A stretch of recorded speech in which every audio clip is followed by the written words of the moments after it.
আসিফ মাহমুদ সজীব ভুঁইয়াকে Dhaka city কর্পোরেশনে অবাঞ্ছিত ঘোষণা করলাম। আমরা স্থানীয় সরকার ও পল্লী উন্নয়ন সহায়ক মন্ত্রণালয়ের মাননীয় উপদেষ্টার কার্যক্রমকে আমরা তীব্র প্রতিবাদ জানিয়ে স্থানীয় সরকার পল্লী উন্নয়ন সহায়ক উপদেষ্টা জনাব সজীব ভুঁইয়া আসিফ মাহমুদ সজীব ভুঁইয়াকে ঢাকা সিটি কর্পোরেশনে অবাঞ্ছিত ঘোষণা করলাম। একই সাথে আর সচিব স্থানীয় সরকার বিভাগের সচিব গণতন্ত্রের পথে বাধা দেওয়ায় সজীব ভুঁইয়াকে অপ্রাসঙ্গিক বেআইনি সহায়তা দেওয়ায় জনাব রেজাউল মাকসুদ জাহিদীকেও ঢাকা সিটি কর্পোরেশনে অবাঞ্ছিত ঘোষণা করা হলো। আমরা তাদেরকে যেখানে যেভাবে পাবো আমরা তাদেরকে সেখানে সেভাবে প্রতিহত করব।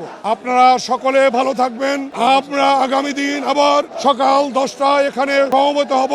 একই পথে আমরা প্রেস ক্লাব পর্যন্ত গিয়ে আবার এখানে বিক্ষোভ শেষ করব। অর্থাৎ আগামী দিন আমাদের একই কর্মসূচি থাকলো এবং আজকের সমাবেশের এখানেই সমাপ্তি ঘোষণা করছি। আগামীকাল আপনারা সকলে সকাল 10টায় এই নগর ভবনের সামনে বিক্ষোভ কর্মসূচিতে অংশগ্রহণের জন্য উপস্থিত হবেন। আল্লাহ হাফেজ। জনতার মেয়র প্রকৌশলী ইশরাক হোসেনকে আদালত কর্তৃক মেয়র ঘোষণা করার পরেও বাংলাদেশ নির্বাচন কমিশন কর্তৃক গেজেট প্রকাশের পরেও স্থানীয় সরকার মন্ত্রণালয় বিভিন্নভাবে টালবাহানা করে এই শপথ গ্রহণ অনুষ্ঠান বিলম্বিত করছে।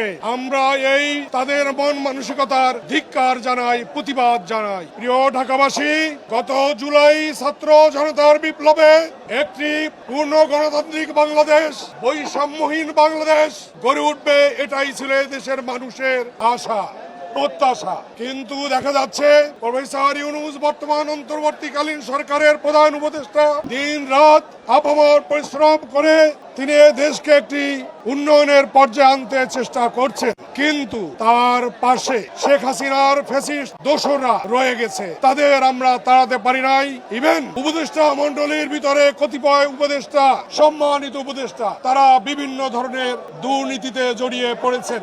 এ পর্যন্ত যতগুলি তত্ত্বাবধায়ক সরকার সৃষ্টি হয়েছে, কোন তত্ত্বাবধায়ক সরকারের উপদেষ্টাগণের বিরুদ্ধে দুর্নীতির অভিযোগ আসেনি। কিন্তু আমাদের স্থানীয় সরকার পল্লী উন্নয়ন সহায়ক উপদেষ্টার সহকারী একান্ত সচিব, তার কাছে 400 কোটি টাকা রয়েছে মর্মে সরগোল আছে এবং জনদুদক তদন্ত শুরু করেছে। আমি যদি সৎ হই, আমার প্রাইভেট সেক্রেটারি, আমার সহকারী প্রাইভেট সেক্রেটারি, আমার সচিব, আমার মন্ত্রণালয়ের কেউ দুর্নীতি করতে পারে না, পারবে না। আজি জনাব সজীব ভুঁইয়া, আপনাকে এ প্রশ্নের জবাব দিতে হবে।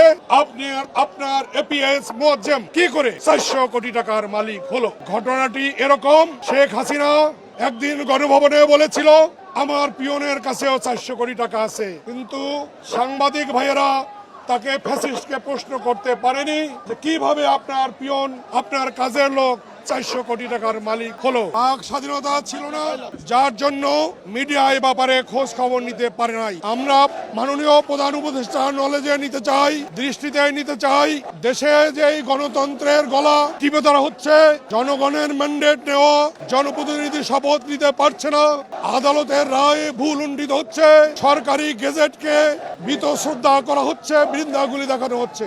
আমরা এর প্রতিবাদ জানাই এবং আপনার সুদৃষ্টি আকর্ষণ করি।